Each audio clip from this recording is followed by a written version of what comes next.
Hello everybody and welcome back to Dubai for the sprint race here this weekend. And for those of you who saw the main race, would have noticed that we managed to finish dead last in that particular race, and as such are starting dead last on the grid here today.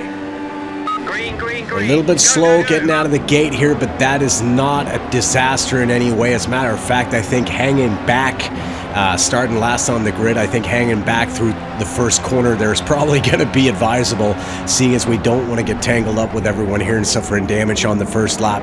Remember, this is the sprint race. There are no pit stops in this particular race, or at least not any mandatory pit stops. So any mistakes here are really going to be magnified by the shortness of the actual race here. So we are currently hanging back a little bit here, waiting for our moment. We are very, very fast on the long straight there, and we're going to be taking advantage of that as best we can. Just diving down the inside of a couple of cars here in the slow right-hander there, and we're up to P18 already, but don't want to get tangled up with anyone there. Almost touching wheels with one of them. Not sure what team that is. Again, really need to read up on that, but anyway, just having a look down the left shoulder there just to see if anybody's on the inside of us. Oh, whoa, somebody almost pulls out right ahead of us as we try and pass a couple of cars. Actually, we're up to P12 already out of 20 and managed to sneak down the inside here.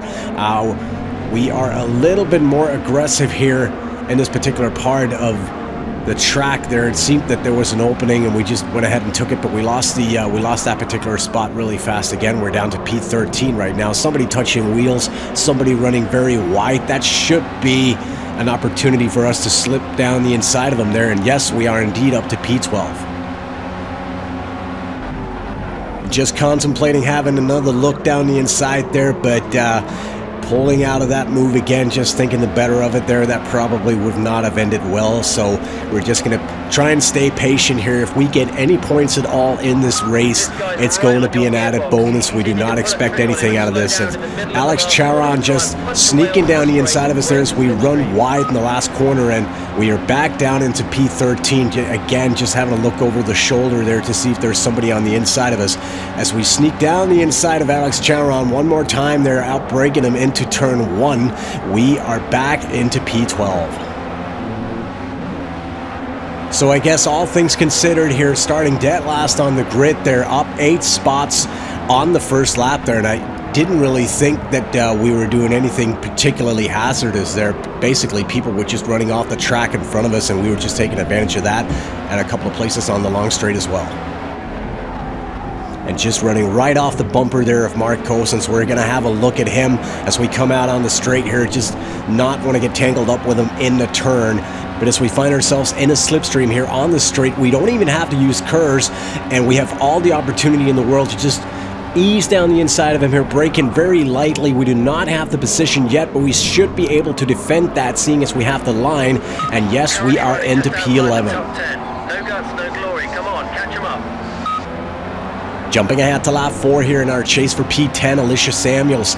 We're going to be using curves here, just diving down the inside just like we did previously, and we are going to be tucking in nicely between her and her teammate there as we are into the points here in the sprint race. And the good thing about these sprint races here is that everything is so close. Time-wise, there is not much of a difference between finishing 5th or finishing in P10 right now, and chasing down I believe it is Christopher Gonzalez-Diaz here. If we can maintain this, gap and put him under pressure on the straight here as we come out on the next lap, things are going to start looking really good because we have the immediate next places right ahead of us here. So looking very interesting indeed here. But coming through the left-hander here, again, the rear end wanting to step out all over the place here. We lose P10 again as we're almost losing the car into the barrier there. Have to step on the brakes. There is contact, but I don't believe we suffered any sort of damage there as we are back down into P16 here, trying to chase down, I believe, this Thomas Sakura at this point. So tough break there, but I guess there's not too much we can do about that. We just need to put our noses to the grindstone and see if we can't make up some of these positions here. Jumping ahead to lap 5, coming out on the main straight, Thomas Sakura right ahead of us here. That's not going to be a problem. Only thing is, how many cars can we actually pass on this straight? We're into P15, but we're also going to have a look at Paul Terry here, coming into the right-hander, trying to outbrake him there. I'm not sure we can make this position stick there, so we're into P14, but he needs, I'm pretty sure we're neck and neck at this point here as we And yes, we're into P14, as we just saw him in the mirrors there. He had to back out of that move. Things get a little crazy here, but P14 it is.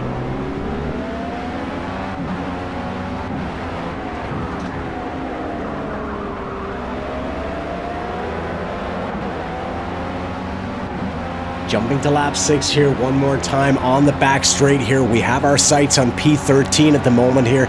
Again, using curves. We're going to be going down the inside here as we are into P13, defending the line into the corner, and that should not be a problem here.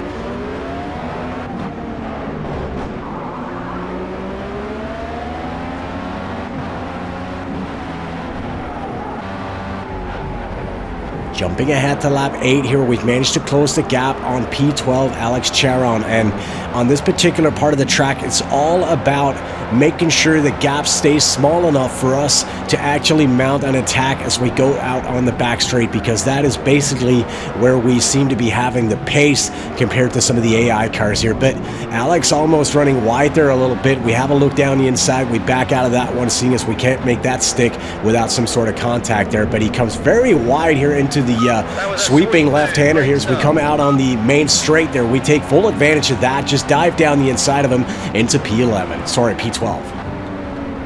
And jumping ahead to lap 9 here, almost identical spots. Mark Kosem's right ahead of us there. Again, having a look down the inside here through the slow right-hander. We make the move stick as we are into P11, and again chasing down P10, Alicia Samuels.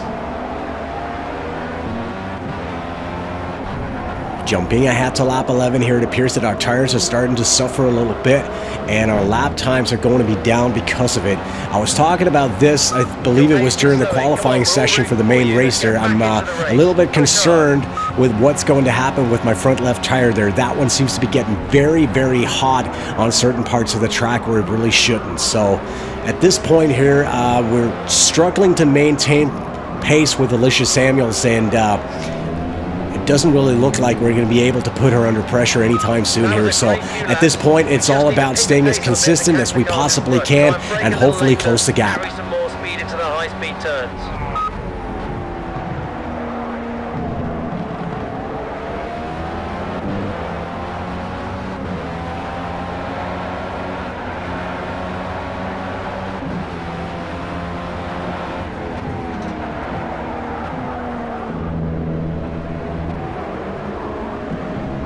Jumping ahead to lap 15, as you can see what I was talking about, that front left tire there getting very hot indeed compared to the other three. Nonetheless, though, we have managed to close the gap here on P10, Alicia Samuels, and let's see if we can't make this move stick as we come out on the straight here, using curves, getting into the slipstream here. Hopefully, we're going to be closing the gap here, so we just make the move down the inside one more time there. We seem to have the line there, but this is a neck-and-neck situation as we go into the turn there. We managed to make it stick, no contact, and we are into P10 with only 8 laps remaining of the race here. But as you can see, P9 is well up the road from us right now. Jumping right ahead to lap 19 here. I guess the remainder of the race here, it's going to be all about us defending our position here. So we're just going to try and take it a little easy, or as easy as we possibly can, because as you can see, P9, Christopher Gonzalez-Diaz, is about 10 seconds up the road here. So unless he has an accident or spins off the track somehow, I don't see us catching him anytime soon.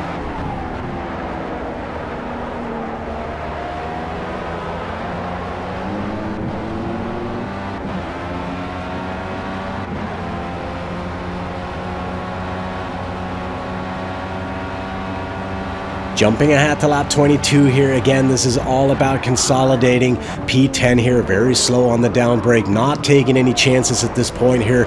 Very light on the throttle, not doing anything stupid. Upshifting early, and what do you know? There goes the back end. Hello, barrier.